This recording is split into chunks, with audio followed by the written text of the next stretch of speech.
But that's exactly what's been happening in Rotary. We have been losing our members piece by piece. Every new member that comes in that is not well attended to, that is not engaged in Rotary, escapes. He runs away. He finds any which way to leave the club. First a foot out of the door, and eventually he leaves the club. And they are running away in droves. 1.4 million of them have escaped. So my friends, it's time for us to rethink, because our challenge is not bringing in people.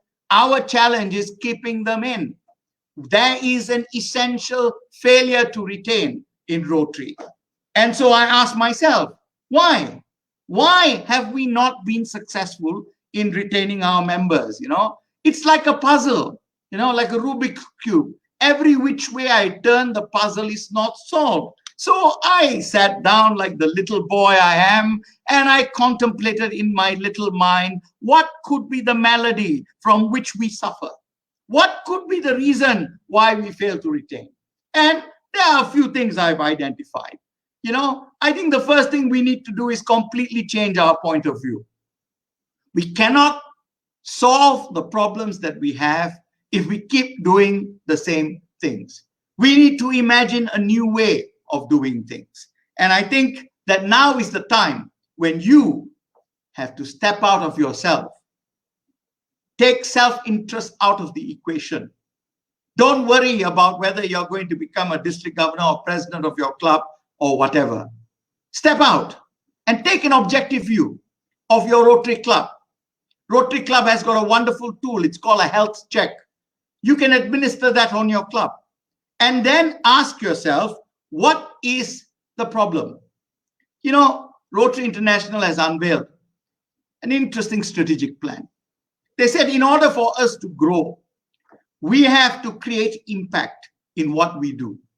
We have to reach out and bring people in. We then have to engage them in a way that we can make sure that they will stay in.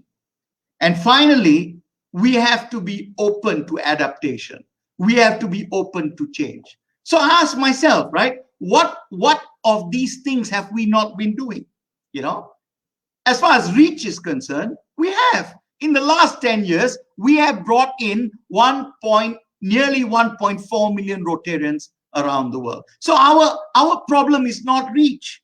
Our problem is somewhere else, right? New members will not magically appear, but I can tell you, current members will magically disappear if you fail to take care of them. And now with COVID-19 more than ever, you have to be mindful of what your members are going through. The entire world is in crisis, and that means also Rotarians. So be mindful of that. So let's take reach out of the equation for the time being, and let's look at how we can create impact. What do we mean by engagement? And in what ways do we have to adapt? So let's talk about impact. Impact is, what impact do we create? Because if you're a Rotarian, you are effectively selling Rotary. You are selling Rotary as a product. So people are looking at what you're doing. They're looking at what your club is doing, and they're forming an opinion whether to join your club or not. So the question is there impact in your club? And so let me set aside a few myths. You know, there is this myth in our head. Whenever we do Rotary training around the world, we say this to everybody, you know, service above self. Rotary is about service above self. That creates the impression that Rotarians are Mahatma Gandhi, people like Nelson Mandela, Mother Teresa, that all Rotarians are beings of light and live for service. Well, can I tell you something? Nothing can be further from the truth. Because in what we do every day, we are this. So in a way, we are misrepresenting ourselves. If you look at Maslow's hierarchy of needs, you find that we start with our physiological needs, food, water, whatever. Then we talk about safety, you know, having a shelter, a home. Then we look for love. We fall in love, you know, we get married. And then we discover that that's something that maybe we didn't want in the first place. And after that, what do? We look for self-esteem. After that, we look for recognition.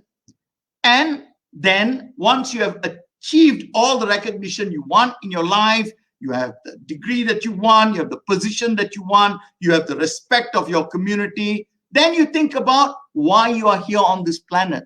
That is self-actualization. And we have always saw Rotary as level 5, service above self.